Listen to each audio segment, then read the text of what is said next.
matéria de hoje é um Ambientes e Costumes de Dr. Plínio, mas é do ano 54. E é preciso ver como é que ele interpreta. Quando o Nosso Senhor diz no Evangelho, é preciso ser inocentes como as pombas e astutos como a serpente. Uma coisa para nós muito conhecida, num certo sentido até batida e tudo, mas eu queria chamar a atenção do seguinte: ele vai lembrar para nós alguns princípios do porquê desse tipo de exercício. Depois ele vai transmitir o exercício, comentar o exercício numa linguagem, mas é extraordinário. Vamos ver uma coisinha simples, mas ele comenta de uma maneira tão extraordinária que a gente fica encantado de ver como é que a cabeça dele funcionava. Na realidade, como é que era a alma dele, não? Sede prudentes como as serpentes e simples como as pombas. Então ele já colocou sede prudentes na frente, exatamente porque o grande defeito dos católicos de hoje é de não serem prudentes, não serem vigilantes. E o pessoal gosta mais de ser pombinho, né?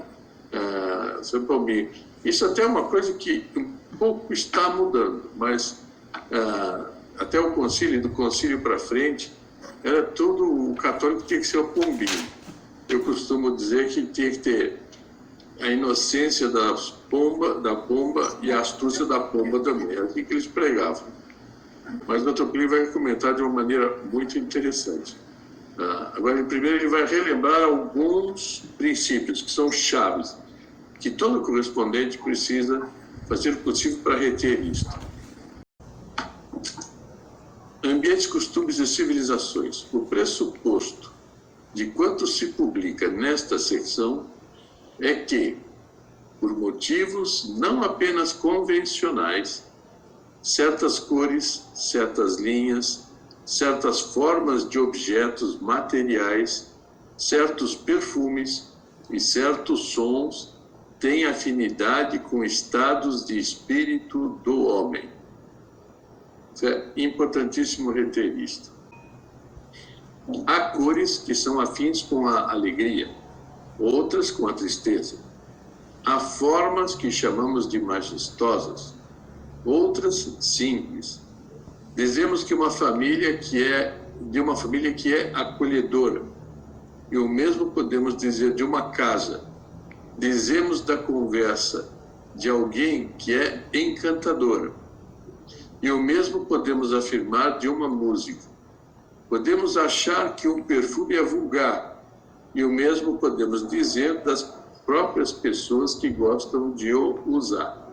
Então veja que ele comentou de várias coisas, vários objetos, que são ideias, são princípios que estão incutidos nos objetos. Ambiente, então, o que é? É a harmonia constituída pela afinidade de vários seres reunidos em um mesmo lugar. Então, as pessoas juntam várias coisas no mesmo lugar, e aí, se eles são afins por algum motivo, então elas vão formar um ambiente. Veja só. Imagine-se uma sala com proporções amenas, decorada com cores risonhas, mobiliada com objetos graciosos, em que há muitas flores exalando um aroma suave. Alguém toca nesta sala uma música alegre. Forma-se aí um ambiente de alegria. Então, veja, juntou vários fatores e aí se formou um ambiente de alegria. É claro que o ambiente será tanto mais expressivo quanto mais numerosas forem as afinidades entre os seres que em tal sala se encontram. Então, se os objetos que estão numa sala tiverem muita afinidade entre si, o ambiente será mais expressivo. E assim esse ambiente poderá ser, além de alegre, também digno, cultivado, temperante. Se a dignidade, a cultura e a temperança existirem nas pessoas e coisas que ali se encontram. Então é preciso que as pessoas que ali se encontram no ambiente, também, elas fazem parte do ambiente, né?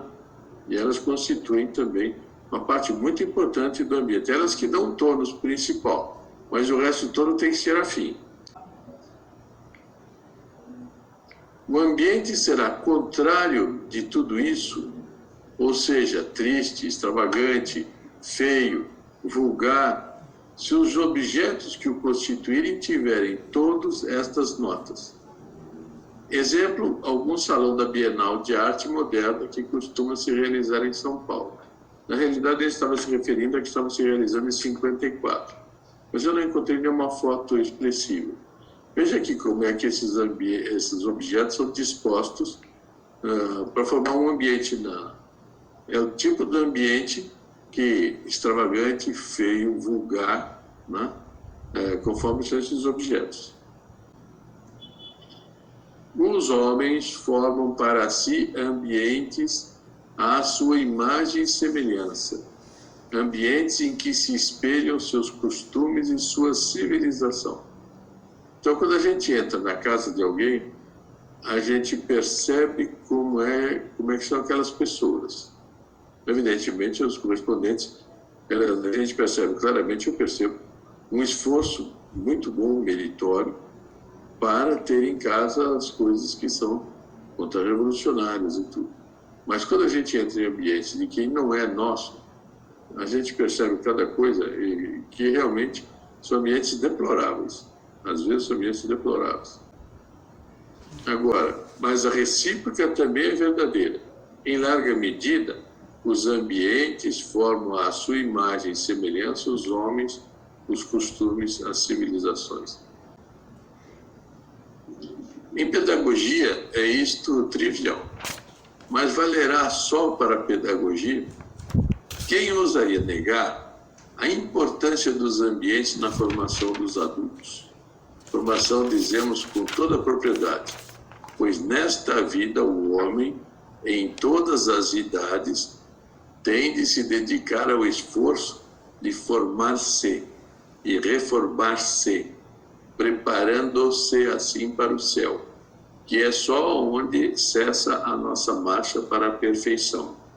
Então, todas as pessoas, independente das idades que elas têm, mas também as pessoas já que estão em idade avançada, têm que continuar se policiando, se aperfeiçoando. Sempre, até a hora da morte, a pessoa deve estar se aperfeiçoando, porque ela vai ficando cada vez mais parecida com Deus, mais parecida com o que diz aquela frase do Nosso Senhor: sede perfeito como o vosso Pai Celeste é perfeito. Ora, nada mais triste quando a gente entra numa casa e velhos, e os velhos abandonaram a luta, e tem um relaxamento, tem o delabrimento do ambiente, tudo uma coisa horrível. Continua. Assim, o católico pode e deve exigir dos ambientes em que está que seja um instrumento eficaz para a sua formação moral. Então, conforme o ambiente que o católico está, ele vai ter um apoio do ambiente para ele se santificar, ou vai ter uma espécie de sabotagem da santificação dele. Da importância do ambiente para o equilíbrio da vida mental e a retidão da formação moral do homem, temos uma prova na sabedoria, beleza e magnificência com que Deus dispôs todo o quadro da natureza para que o contemplemos. Então, olha, há no universo não um, mas 1000 e 1000 ambientes, e todos propícios a instruir e formar o homem. A tal ponto é isto verdade que a Sagrada Escritura, numerosas vezes, apela para seres materiais para nos fazerem entender e apreciar realidades espirituais e morais. O homem, com seu poder limitado, constitui seus ambientes fazendo seres sem vida, então móveis, estofados, etc., e fabricando figuras da realidade, pinturas, esculturas, mosaicos. Deus, pelo contrário, fez a própria realidade, e autor da vida, deu realce e riqueza ao ambiente da criação, colocando neles seres vivos, plantas, animais e, sobretudo, o homem. Isso tudo faz parte da composição de ambiente que Deus fez. De que poder de expressão são para este último os seres inferiores e, sobretudo, os animais? Temos provas no Evangelho. Assim, no seu formoso sermão de missão dos apóstolos, Nosso Senhor nos dá a pomba e a serpente como modelos de suas altas virtudes, quais a inocência e a prudência. Harmoniosa, olha como ele vai descrever a pomba. Harmoniosa nas linhas, simples no colorido, graciosa nos voos e nos movimentos, afável para com os outros animais, pura e cândida em todo o seu ser, a pomba nada faz que possa sugerir a ideia de rapina, de agressão, de injustiça, de intemperança, de impureza. É, pois, muito adequadamente que na linguagem do Salvador é símbolo da inocência. Mas algo lhe falta. Veja só que comentário. As aptidões pelas quais um ser assegura sua sobrevivência na luta contra os fatores adversos. Sua perspicácia é mínima, sua combatividade nula. Sua única defesa consiste na fuga. E por isso o próprio Espírito Santo nos fala em pombas imbecis sem inteligência. Percebe? A vocação do Dr. Klein é ressaltar certos aspectos que vão ver onde é que vai chegar, e que é, no fundo, na combatividade católica. O que nos faz lembrar certos católicos deformados pelo romantismo, para os quais a virtude consiste só e sempre em apagar-se, em baixar a cabeça, em levar pancada, em recuar, em deixar-se calcar aos pés. Mas como está bem expresso, o lado errado do pessoal que só tem as coisas da pomba.